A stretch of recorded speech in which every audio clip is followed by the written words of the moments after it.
Introduction, Hidayah. Hello, everyone. I'm very happy to be here.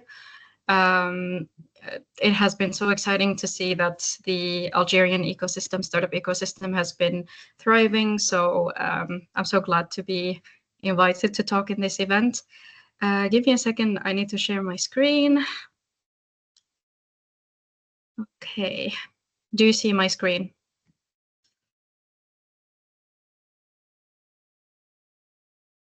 Yes, Ella.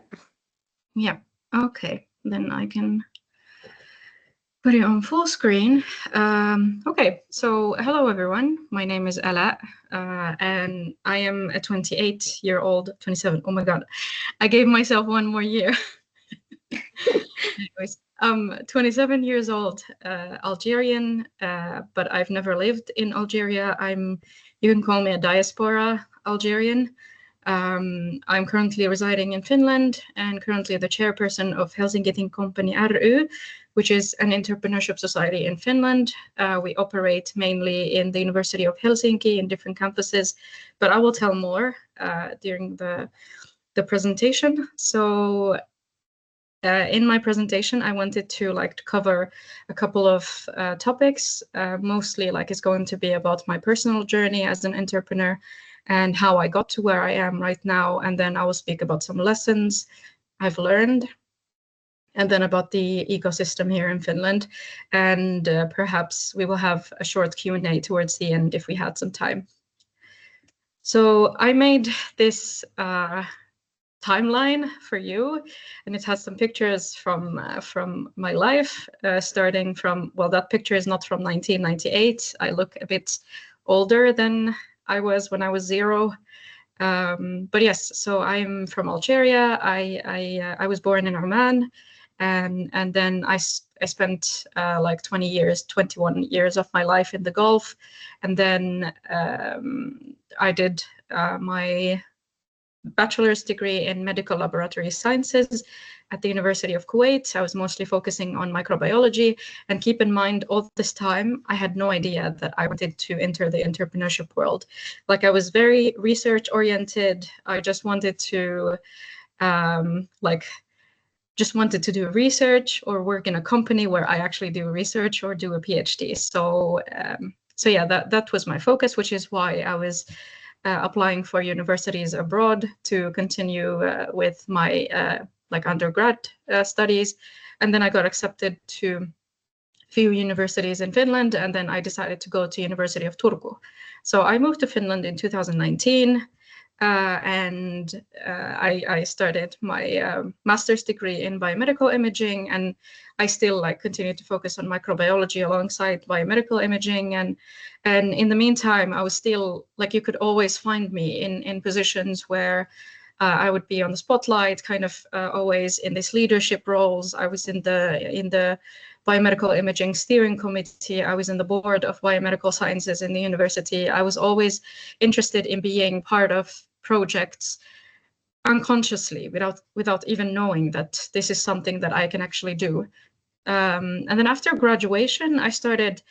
It was more of a time where I wanted to explore myself and see what kind of jobs would be interesting for me. And especially after COVID, there was this job crisis everywhere in the world, including Finland. So that's why I was like, okay, maybe I would need to find my own path this way, because the industry seems to be losing lots of money, and PhDs were very scarce and so on. So I started to look for ways to find my own path. So between 2022 and 2024, I was mostly doing self-development, learning new skills, working on mini projects. As you can see in the picture that I've shared, on top here, you can see that I've put some logos there because during these years, I worked on a mini project with my friends, and it was mostly focused on youth.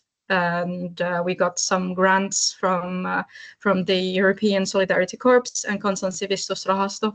This is a foundation that we have here in Finland that gives small amounts of money to people working on projects. And Mieli is the mental health organization here in Finland. So I was also doing some mini projects with them. And yeah, like I kept myself busy with volunteering, doing activism, like for Palestine and for other causes. But mostly, like I spent the 2 years just trying to figure out what I would like to do in my life. I call it like my midlife crisis, even though I was probably like 23 or like 24 or something back then. But yeah, like I think towards the end of 2023, I started having these questions in my head. I was like, okay, I can see that I have these kind of skills. I can see that I would like to develop certain skills that I have, but I have no idea what to do.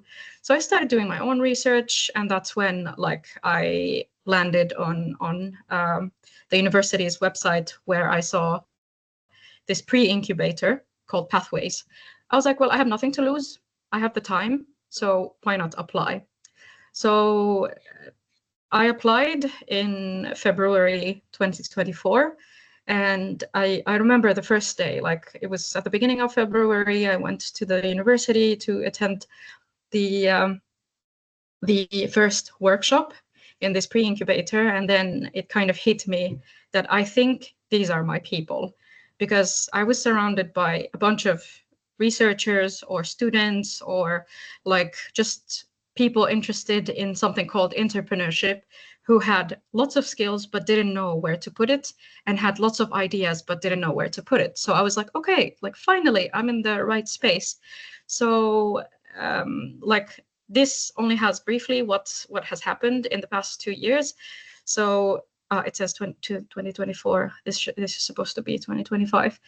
Yeah, so I started my journey in 2024, and then I did after the pre-incubator, I also did an incubator until the end of November, where I continued to work on the same idea. So I was developing a startup from November until the January of this year, where I decided to like discontinue the work on my startup idea so that I can focus on Helsinki company, because I was elected to be the chair for it. As you can see from this picture, this was the first team picture we had with my board. So this is me, and these are like all my colleagues in Helsinki company. I made this picture because I think I had so much fun making this, because like the thought that I had in my mind is that I'm a very multidisciplinary person, and I'm glad I went through the phase where I wanted to discover myself, because if I didn't do that, then I wouldn't actually know, or I wouldn't even give myself the opportunity to actually grow. So like I can if I would like point at any of these pictures, I can tell you this is from November 2023. This is February or like March 2024. This is 25, 25, 25, and then this is like 24. So in different occasions where I was presenting or like pitching something or being a panelist, but then I am so glad I allowed myself to take up all the space I needed. And this kind of goes in line with what I was talking earlier, that I was doing different things. Like I have a scientific background, but then I also dug a bit deeper into volunteering and into like activism. So usually people ask me, how do you balance with all the things that you do? And my answer is always, if you're doing something you love, you'll always find time. So this is what I do. Like I do this by day, I do this by night, I do this occasionally.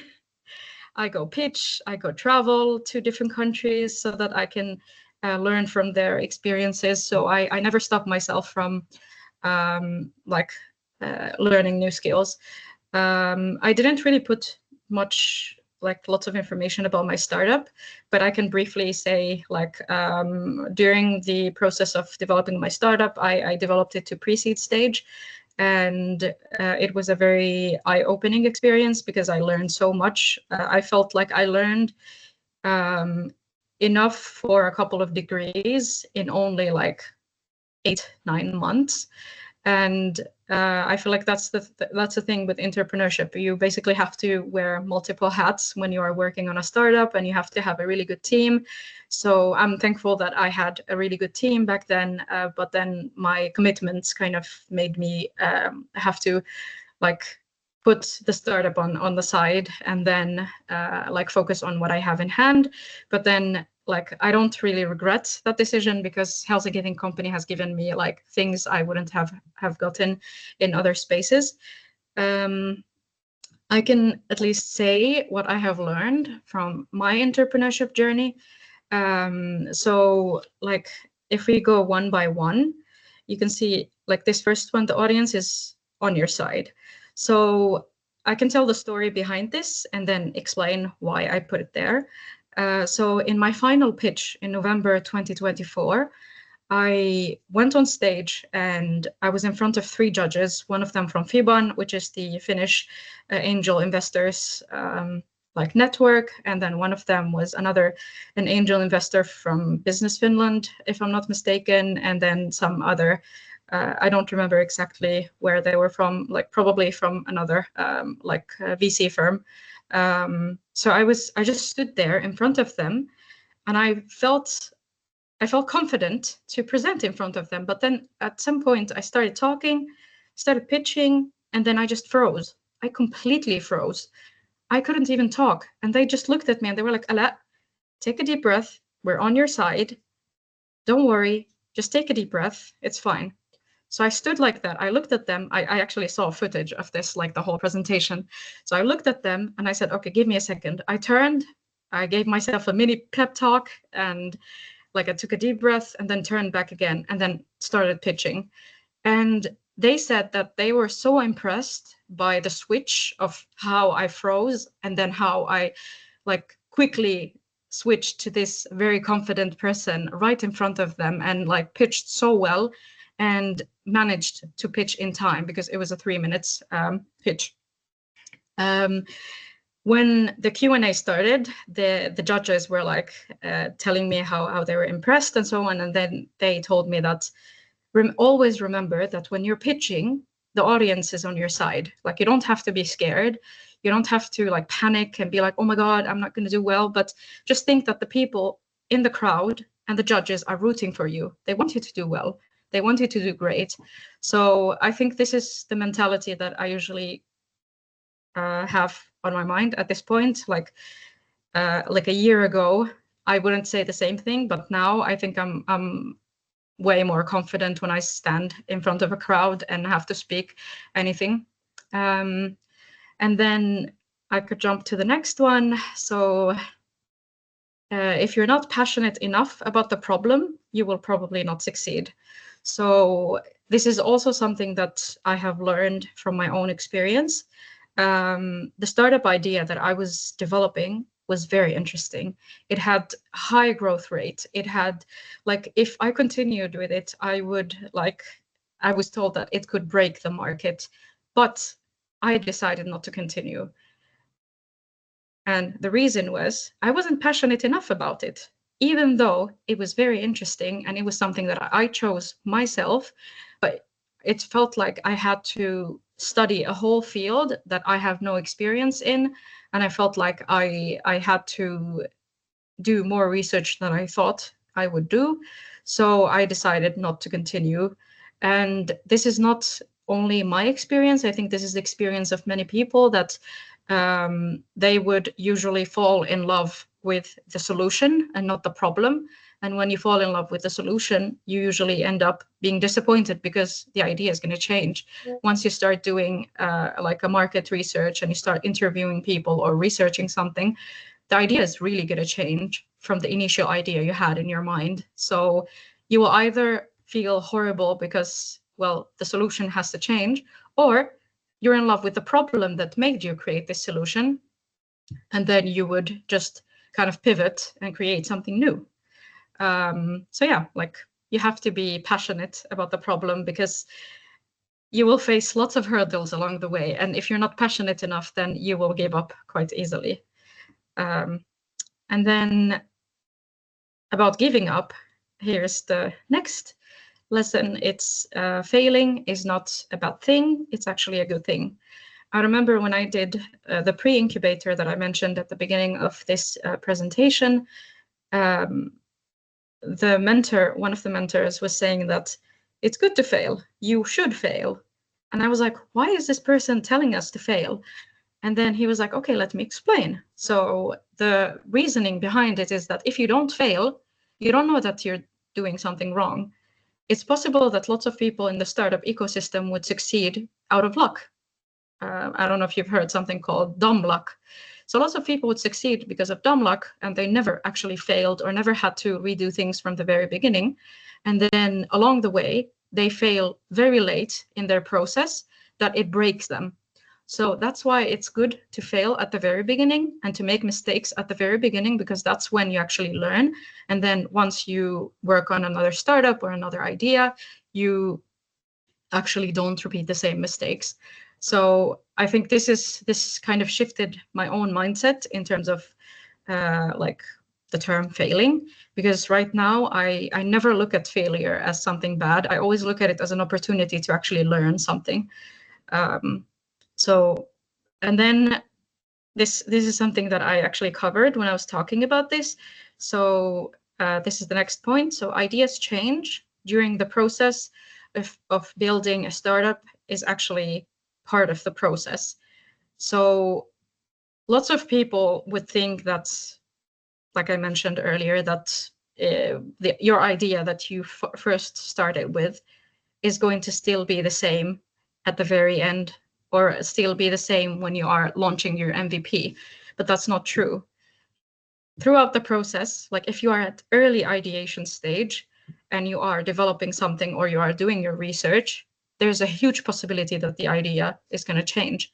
And this has happened with so many companies. Like I don't really have the examples right here, but I remember that one of my mentors presented the ideas that started as something and then ended up being something else. So yeah, like I think all of these lessons are game changers, I would say, because if you think this way, I think you would be a winner, basically. You would have cracked the system and everything that comes to you in life will be easy. Okay. So we can now jump to the next point, which is the Finnish startup ecosystem. But before I continue, is there like, can you hear me clearly? Is there any like points? Yes, we can hear you clearly, Ella. Yes, we are with you. Okay, perfect. I will continue then. Yeah, so as you see from this slide, this is the Finnish flag in the middle.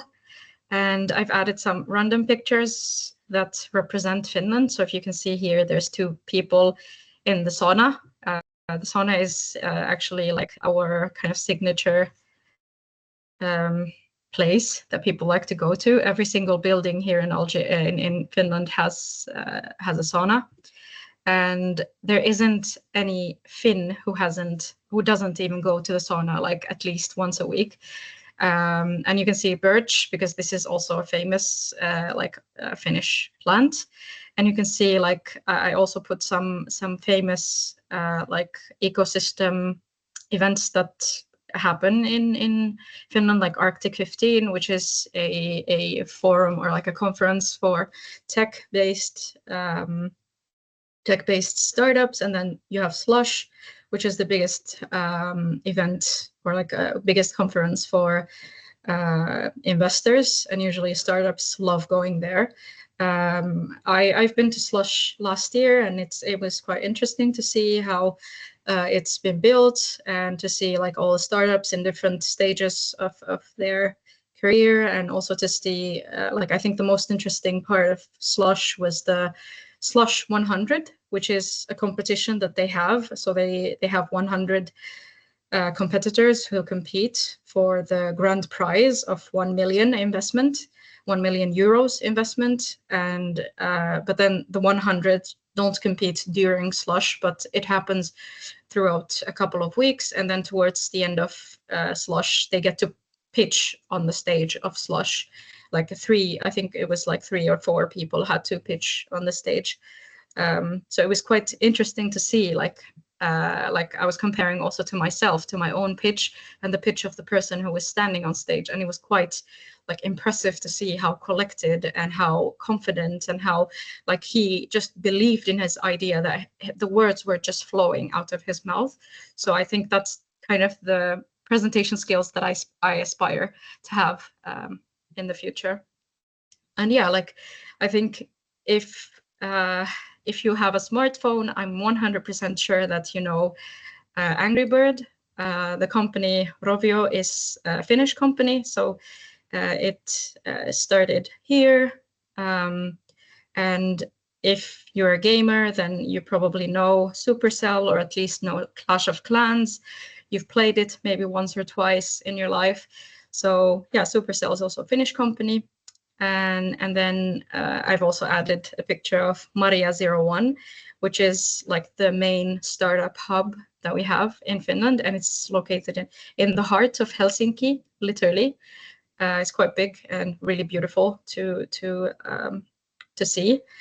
And then last but not least, this is Karjalan pirakka, which is a Karelian pie. This is a very traditional Finnish pie. It's made of like wheat and water, and then the insides is either potatoes or rice.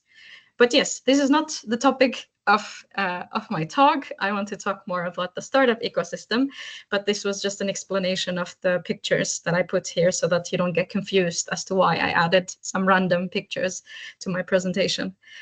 So yeah, this is like this amazing schematic was created by a member of the ecosystem who I mean, he has his name here, Taitran. Maybe if you've participated in Junction before, you might have come across him. So yeah, like the Finnish ecosystem is quite big, and I think it's one of the best in Europe. It's quite well equipped, and I think all organizations here want to put money like in the startup ecosystem because it's quite quite the path that they would like to take.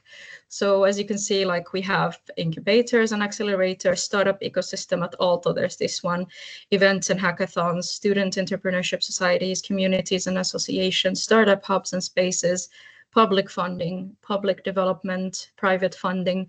Like you can already see from here, like the most, like at least from my perspective, the most common ones that I know is like we have Urban Tech Helsinki. This is located in Maria01. We have Helsinki Incubators. This is actually the incubator that I did in 2024. We have GIWAS. They have an accelerator. I also work closely with them through Helsinki Think Company. We have Helsinki Education Hub. These are quite interesting. Antler has very interesting programs, not just in Finland, but also in the Nordics. And then events and hackathons, we have Slush. Slush is the biggest. We have Junction, Tonic, Shift. This is Ship. Each one of these happen in different locations in Finland, and each one of them is focused on a different aspect in entrepreneurship or a different field of entrepreneurship. And then we have the student entrepreneurship societies. So there's like we basically right now have about 15 active entrepreneurship societies. Entrepreneurship societies are basically like associations that are formed within the universities of Finland so that the students have a place for them to start their entrepreneurship journey. And that's where, for example, I am in the University of Helsinki. That's what I do. That's where we basically help students create their own startups and help them scale up and so on. And then communities and associations. So we have lots of communities here in Finland, starting from a Startup Foundation. When Startup Foundation started as an association that helps refugees, but then with time they started expanding towards helping also immigrants in general with their entrepreneurship journey. They host workshops, they host events, and they also do counseling and help people look for work basically here in Finland. And Wednesday, I think, if I'm not mistaken, it is an initiative that was started in like Aalto University. that is focused more on women and non-binary founders. So they have different talks, they have networking events and so on. They have Startup Foundation, Mimir. Mimir is an R&D organization. It's super, super cool. The founder, one of the co-founders, is actually Algerian, so check it out. They also host lots of events. They've had an R&D, R2B, not R&D, R2B hackathon a couple of months ago, and it was super, super cool. And then the shortcut is quite similar to Startup Refugees, but it's more broad. So the audience, or like the target group, is not it's not just like immigrants and refugees. And then startup hubs, I've mentioned Maria 01, but then we have so many startup hubs. As you can see, that Helsinki Think Company is in multiple boxes because we are quite multidisciplinary. We have incubators, we operate as a startup society, entrepreneurship society, and also as a startup hub. And because we have multiple co-working spaces around the different university campuses, and then you can see Terkko Health Hub, which is for the health tech startups. But I'm not going to go like in detail of each one. And then you can see like public funding, public development. Most of these are funded by the government, like the public development. Each municipality in Finland usually like invests some money into entrepreneurship, and they have entrepreneurship services. They even have an entrepreneurship grant that they give to people for a duration of 6 months. So each month you get like I think it was 850. So it's not bad, but it's a like a starting point, I guess, that they do. They have multiple programs, they have incubators, and they have like mentoring and so on.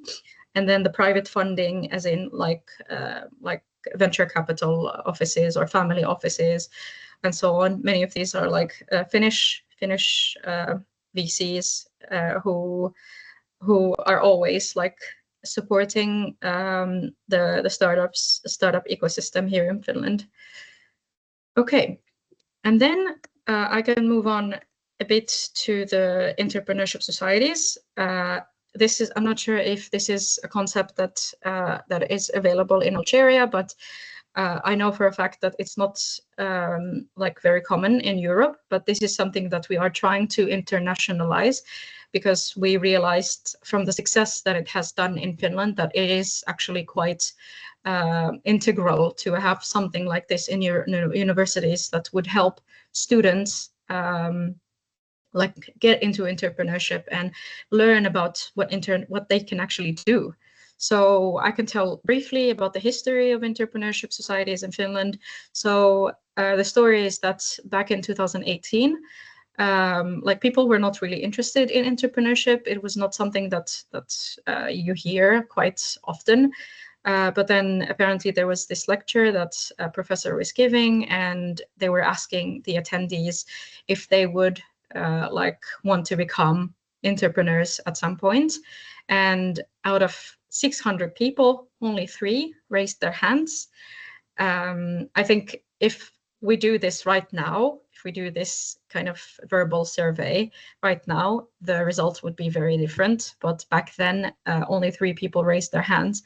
So this situation was worrying. So a group of students decided that, okay, we think that we need to do something about this. We need to create something new that makes people more interested in entrepreneurship, which is why Aalto Entrepreneurship Society was established. So it was established in 2018. It was the first entrepreneurship society, and currently the biggest entrepreneurship society in Finland, has lots of spin-offs, has lots of actually a few unicorns came out of Aalto ES.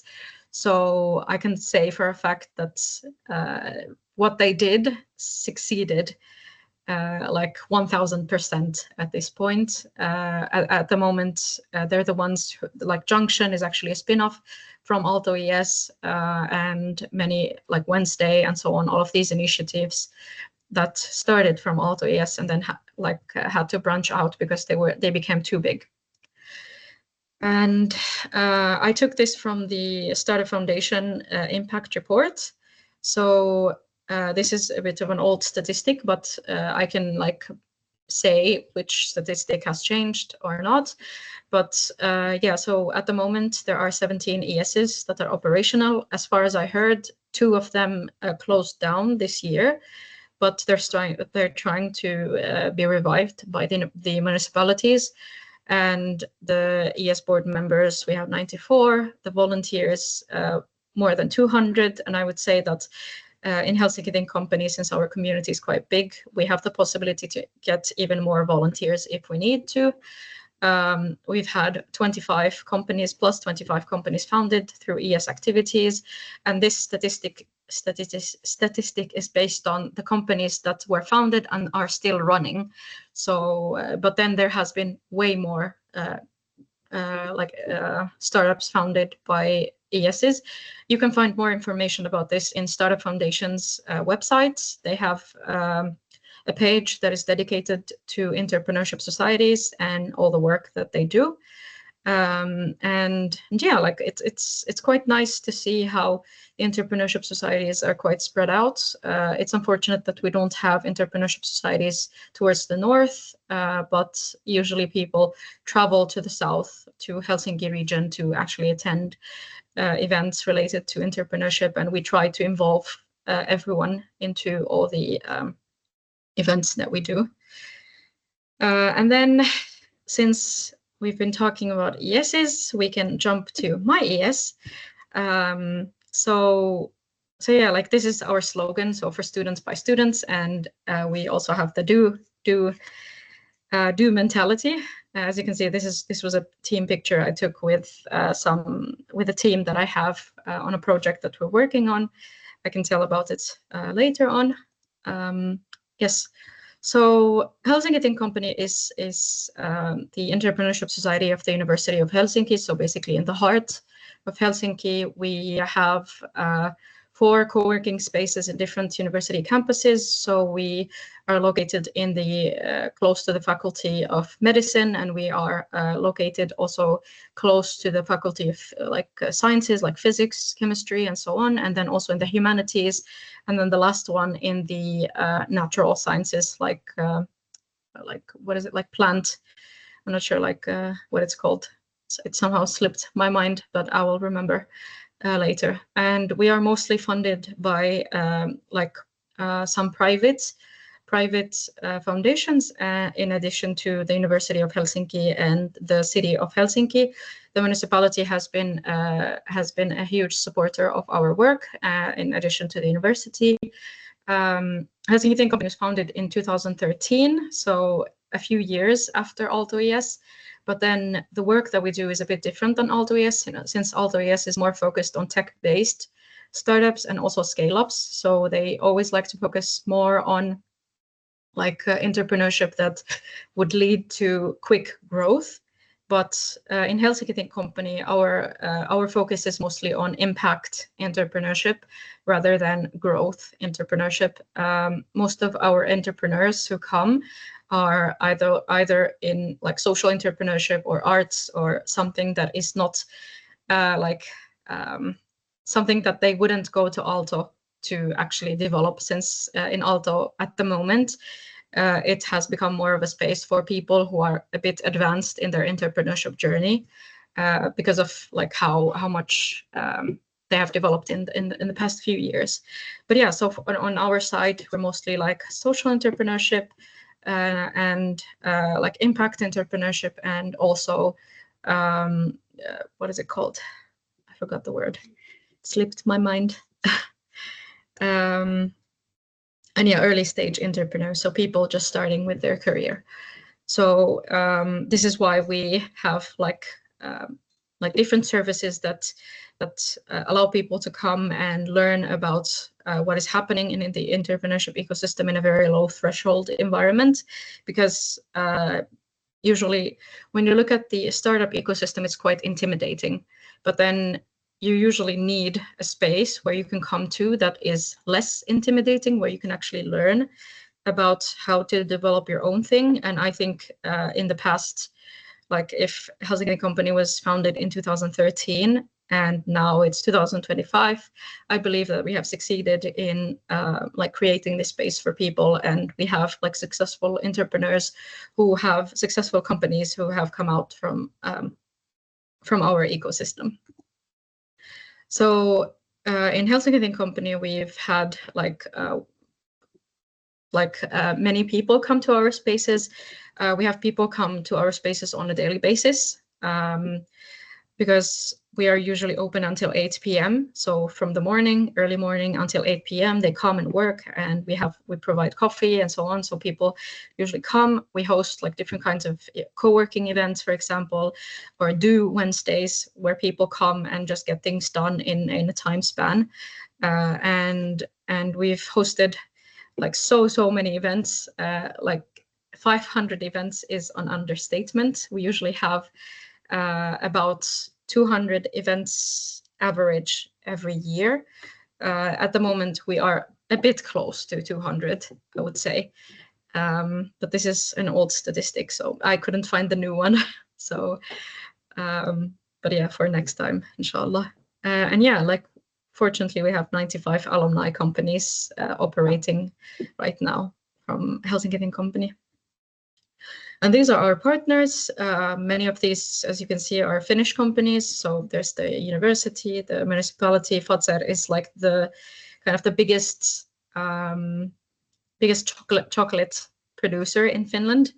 If I ever meet any of you, I'm definitely bringing you some Fazer chocolate. It's really good, very sweet. And then lots of like these governmental organizations or private or public organizations that we partner with on smaller projects or on like bigger projects.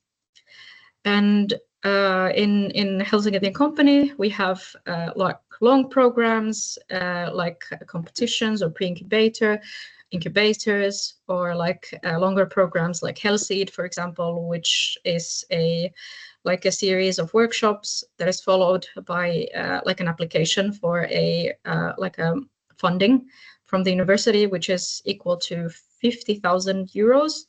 And usually like Hellseed happens twice a year. So the next round of Hellseed workshops is happening next month, and then like by the end of October, the deadline for the Hellseed applications for the funding ends. But yeah, like we provide those, and we also provide sparring. So usually people would just either come to us and be like, hey, I have some questions about startups. I don't know how to start a startup. I don't know how to like organize my thoughts. I don't know how to like create a business model, Canva, for example. So they would come to us, and then we would give them we would help them out. Some people would come ready with their ideas, and they would need contacts. They would need help with like getting feedback, or need help like getting connected with the right stakeholders that can help them advance their idea. So we usually provide that to them. And then we also host events and hackathons. I kind of put like a list of some of the events that we've hosted in the association. So like we've hosted like a set of events that are quite multidisciplinary. As you can see, there's like bridging the gap between science and society, which is something that is quite multidisciplinary, because it links between science and between the kind of different fields that are not science. So, and then there's like well-being, and then you have like office hours, which we did with our partner, and then some workshop about funding, where we invited people from different like we've invited an angel investor, a venture capitalist, and like a startup foundation, which is a foundation that gives like grants, individual grants or project grants to people. And then we also invited like a bigger, like an accelerator, Antler. So we had 4 different types of like funding opportunities that people can learn from, and they presented to people, and then later on had a Q&A. And then we had a branding masterclass, so something related to branding, where we did it in a form that we would have some talks, and then people get the chance to work on their own brands, and then we would have a vote, and the winner would win something towards the end. And then we also went a bit political, so beyond business, where we discussed the importance of like considering ethics when you are in the entrepreneurship ecosystem. If you have been like to any of these huge conferences, you can see that there are lots of questionable companies or people from countries that you wouldn't usually do business with, or like investors who've invested in, for example, in the weapon industry, or like the defense industry, or for example are supportive of the genocide happening in Palestine. So it's this was a topic that was discussed in Beyond Business. I think Beyond Business talk was one of the most important talks that I've ever hosted, because you don't usually find these kind of topics on university grounds. So I'm quite like happy that we made it a success, and we've had like pro-Palestine speakers. We've had someone from the BDS movement come and talk about ethical business, about ethical startups, how to choose your investors, how to know who to do business with. So I think it was quite nice to have this, and did not have any backlash from the university nor from the attendees. And then you can see like we have some hackathon, like we have these 2 hackathons. There was SciHack, and then we have Cassini hackathon coming up. SciHack is like a psychology hackathon, but it's done in Finnish. So it's not open to everyone, but only like Finnish speakers. So they work on like startup ideas related to psychology and mental health. And then for Cassini, it's going to happen in November. It's a space hackathon that we are going to work on, and it is funded by the EU. And yeah, like you can see the very multidisciplinary kind of topics that we cover in Helsinki Think Company, because we believe that you don't really have to choose one field, and you don't really have to think from one perspective, but you can have the ability to think from different perspectives. And we try to provide people with all the tools that they need in order to create their company with a clear conscience, basically.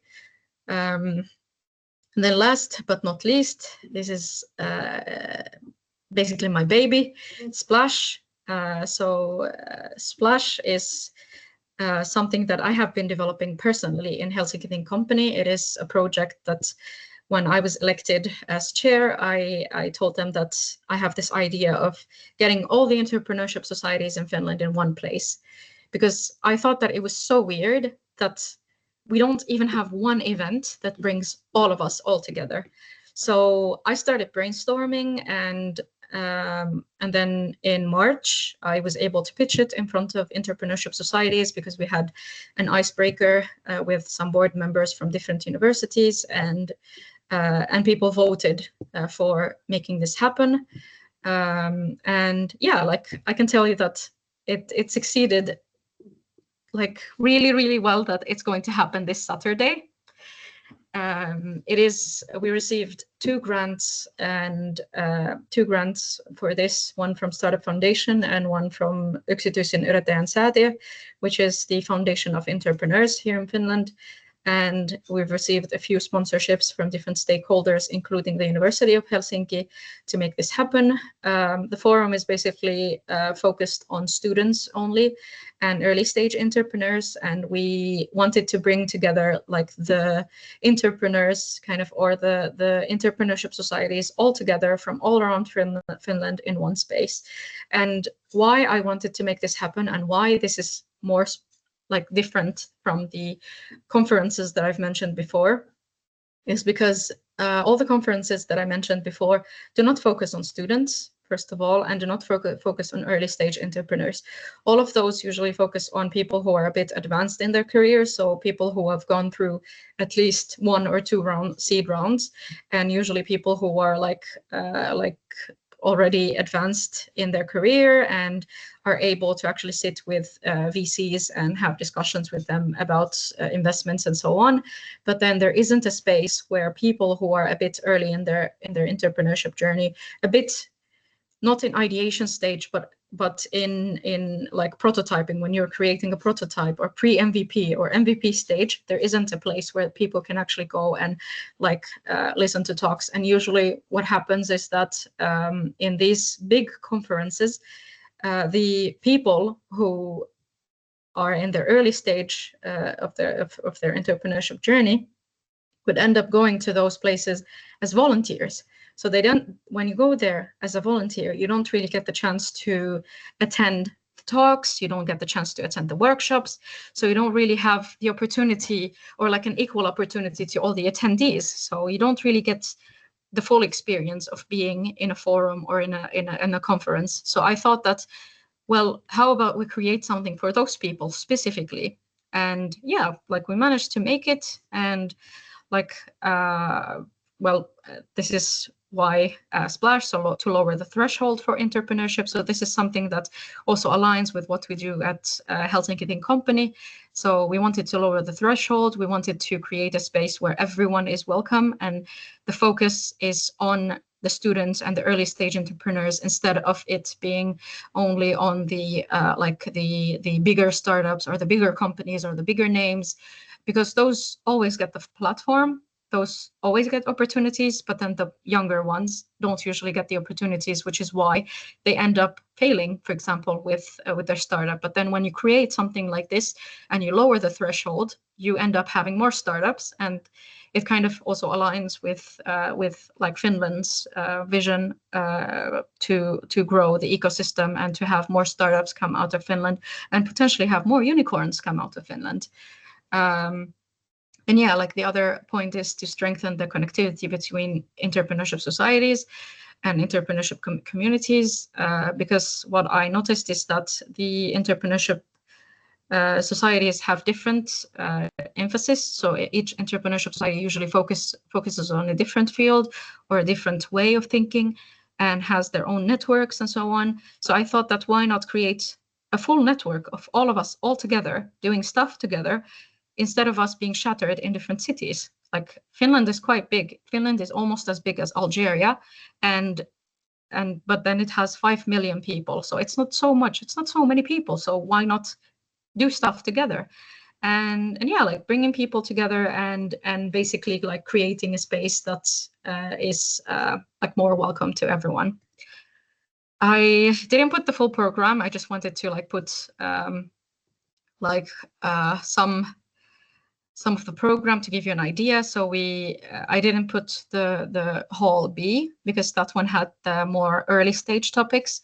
But yeah, like we've chosen different topics and had like industry leaders come and talk about their experiences. And then we've also like chosen people who are not late in their journey and not early in their journey, but somewhat in the middle, to come and talk about their experience, because that's the kind of the relevant experience that our attendees need. So we tried to like balance between early stage and late stage kind of topics. And then we've also created some workshops and hackathons and matchmaking and different like side events happening all at once in Splash. I'm quite happy with how this turned up. But yeah, like it's happening on Saturday. Unfortunately, it's too late for you to come to Finland to attend it, but hopefully you would be able to come to the next Splash that is happening next year. So if you want to like see what we have worked on, you can just scan the QR code here on the screen, and it will take you to our Instagram, and that's where you'll see what we have been up to.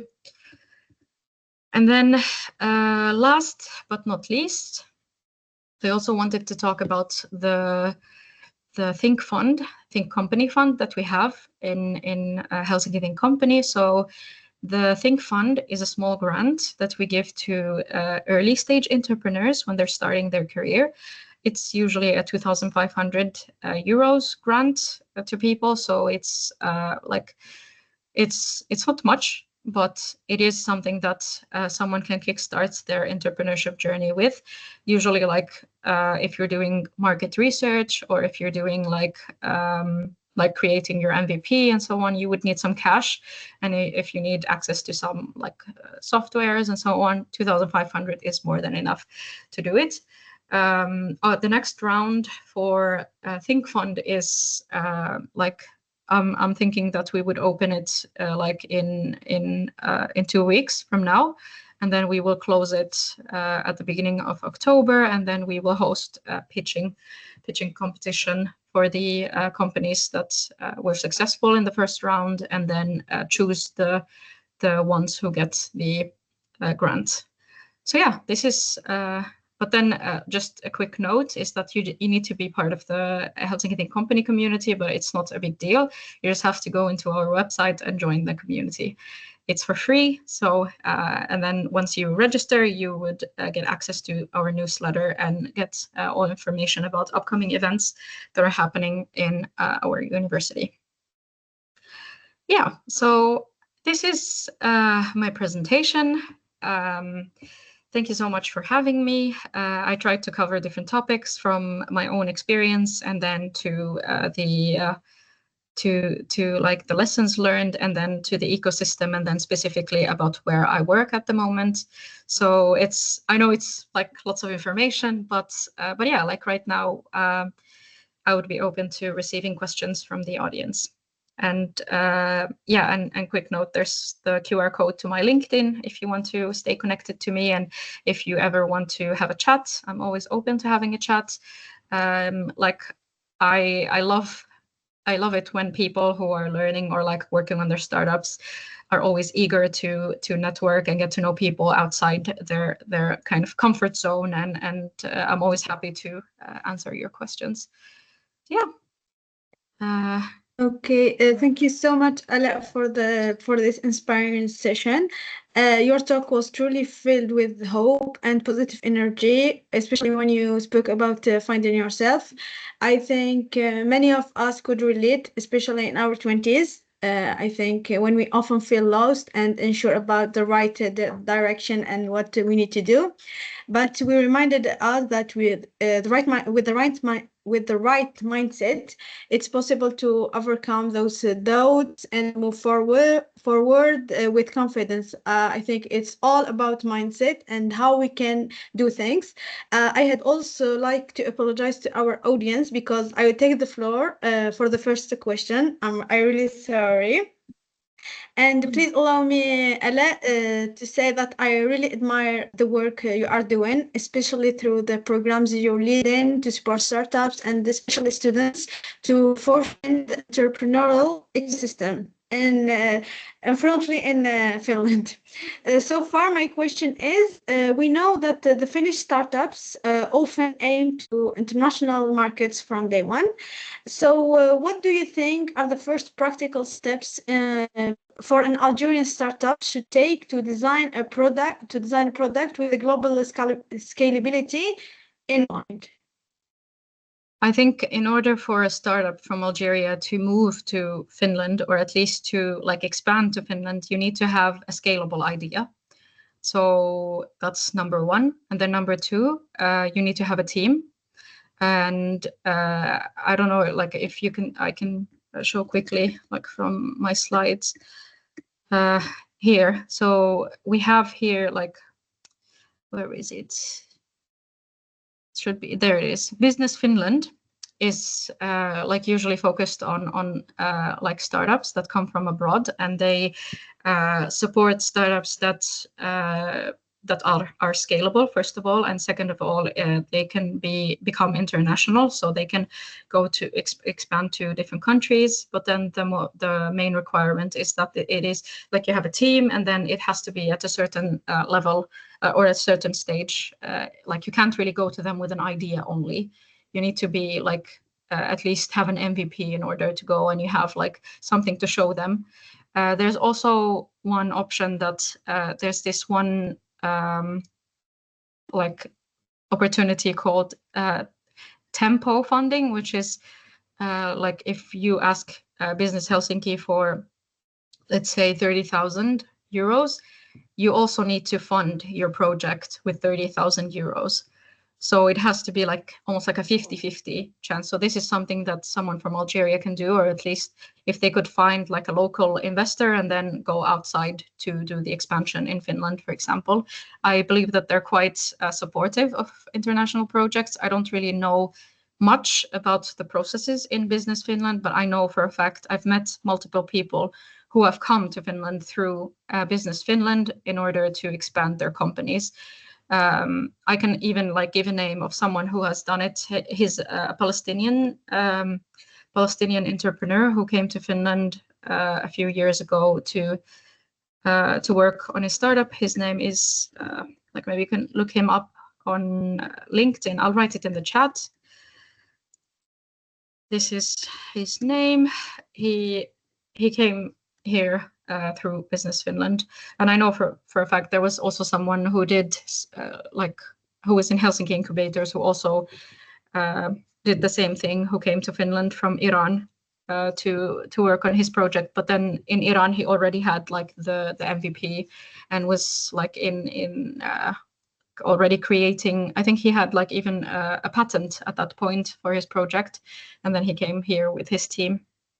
So at least that's the answer I can give you for this.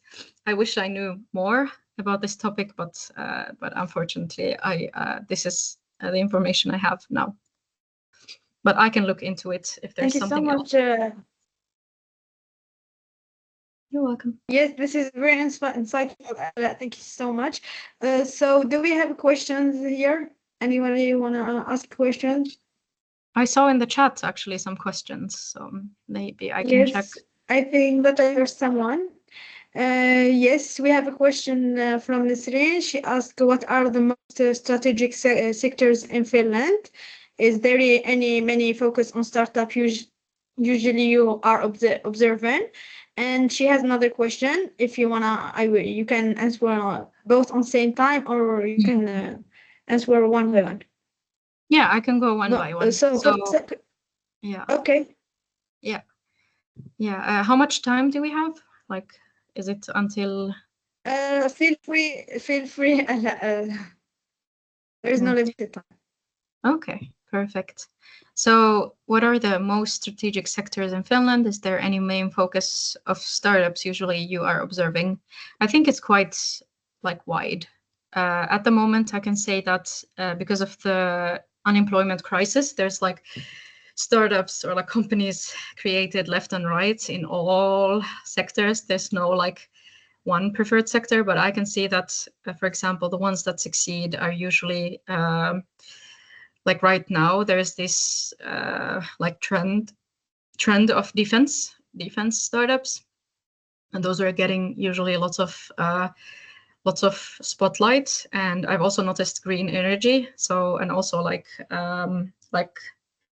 related to sustainability and so on, like stuff that like are not like, I wouldn't say that there's a focus on social entrepreneurship. Those usually are like the underdogs of the startup world in general all around the world. But the ones who usually get more spotlight is the defense like ecosystem. And since the kind of the VC world right now is kind of shifting to impact entrepreneurship, so more into like the environmental entrepreneurship, environmental startups. So I think there's a trend of those here in Finland. And then to answer the second question, what do you think about the mechanisms that are already set for startups? Is there a strong public support? Yes, 100%. I think the ecosystem here in Finland is just getting stronger and stronger, and entrepreneurship is getting like more noticed with time.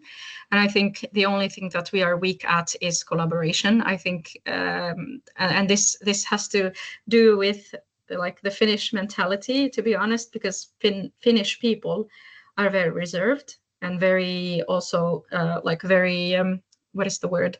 Very individualistic, and it kind of also like you can see it reflected in their work as well. So I think they could do a bit more of the internal collaborations inside Finland in order for the ecosystem to grow a bit more. Because like I think if you have 3 brains, it's not like when you have 20 brains all at once.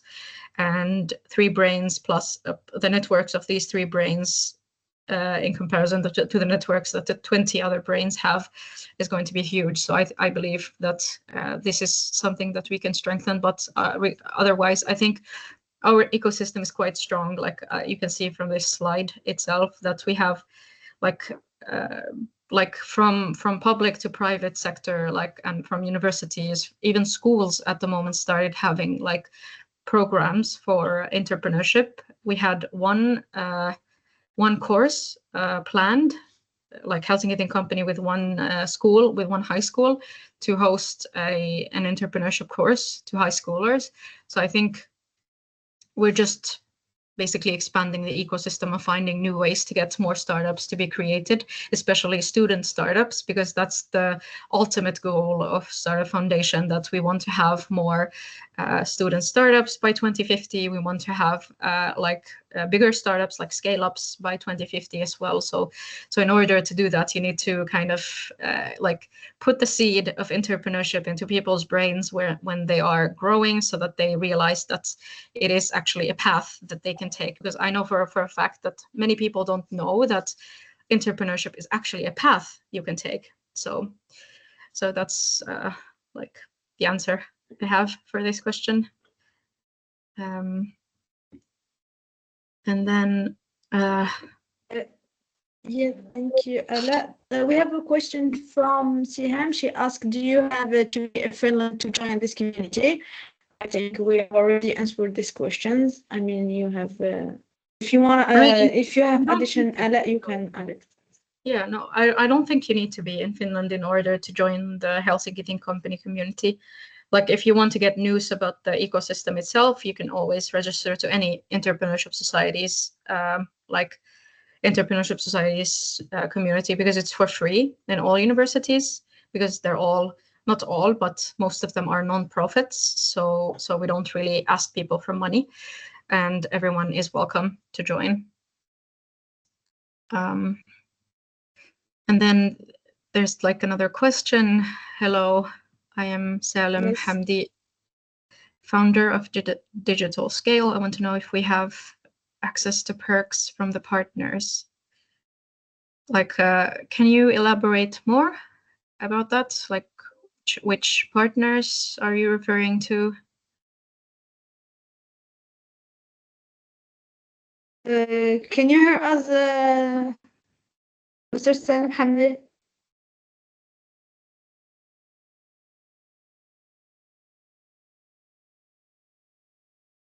I don't think that he is. He can speak, so we can move to the next question from about Amira. Can we share about this session in LinkedIn? Yeah, of course. Please don't forget to tag us.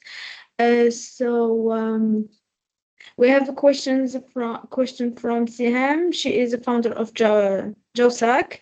How can a startup or private company encourage the emerge of entrepreneurship societies, especially among students? How can a startup? I think this initiative would have to start from students in the university itself, because you can't go as a private stakeholder from the outside and be like, hi, I want to start something in your university. Unless the university itself is willing to listen, then I think that would be okay. And I think this is something maybe you can ask from Hidayah or Nisreen, because they're the ones in the Algerian ecosystem. I don't really know how it works in Algerian universities, but I believe that entrepreneurship societies in Algerian universities would be a great start to like make things happen. I think from my chat with Nisreen, she has mentioned that there is something similar to that, but not in all universities in Algeria. So maybe there should be like a bit more student activation, at least, to make it happen. And here we have the last questions from Mustafa Ala. He said, hi, I already have MVP that I want to launch on Algeria, and I don't know if it's scalable on the market. Can we organize a meet to discuss about it? Yeah, definitely. What do You you think? can just send me a message on LinkedIn and we can arrange a meeting. You can also book a meeting with me through LinkedIn. There's a link that you can use to book a meeting, but if you want, you can just send me a message and be like, "Hi, I'm from this event, event," and then we can take it from there. Okay, that seems so clear. Do we have other questions?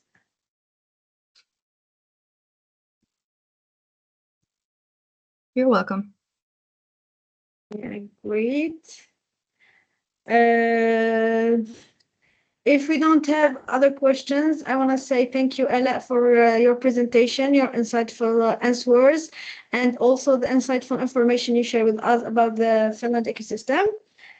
And also for our audience and for your insightful questions and engagement with us. Salam, yes. Yeah, having access like perks from Google, Microsoft, others. Well, not in Helsinki Think Company, but generally in wait, I'm not sharing my screen anymore. But if you are part of a hub, for example, or like one of these, you get perks for sure.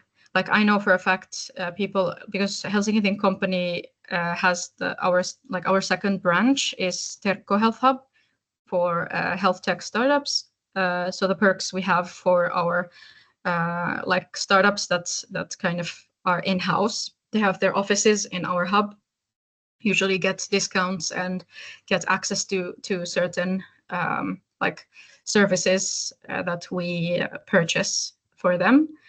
And I'm 100% sure that it's also the same in other places like Maria 01. And like once you, for example, pay the membership for a certain hub in Helsinki or in any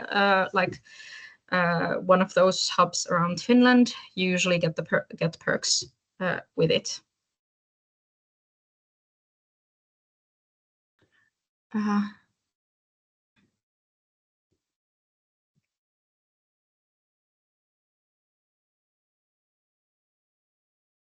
And thank you for your kind words. I'm reading the words in the chat. I'm glad that you found this presentation insightful.